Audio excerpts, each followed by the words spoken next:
جب سے یہ دنیا قائم ہے اور جب تک یہ دنیا قائم رہے گی، اس ساری کائنات میں صرف ایک ہی ذات کی سیرت پوری کائنات کے سامنے روزے روشن کی طرح صاف، شفاف، واضح اور کھلی ہوئی کتاب کی مانند ہے۔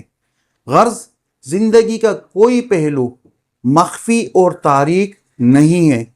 چاہنے والوں کے سامنے زندگی کے سارے پہلو بالکل آشکارا ہیں۔ یہ طرہ امتیاز اور یہ خصوصی وصف صرف اور صرف محبوب کائنات آفتاب دو عالم حضرت محمد مصطفیٰ صلی اللہ علیہ وسلم کا ہی ہے۔ آپ کی سیرت طیبہ کا ہر پہلو اور آپ کی زندگی کی ایک ایک ادا اور آپ کی زبان اقدس سے نکلا ہوا ایک ایک لفظ اور آپ کی حیات طیبہ کا ہر ایک لمحہ پوری انسانیت کے لیے منبع رشد و ہدایت ہے۔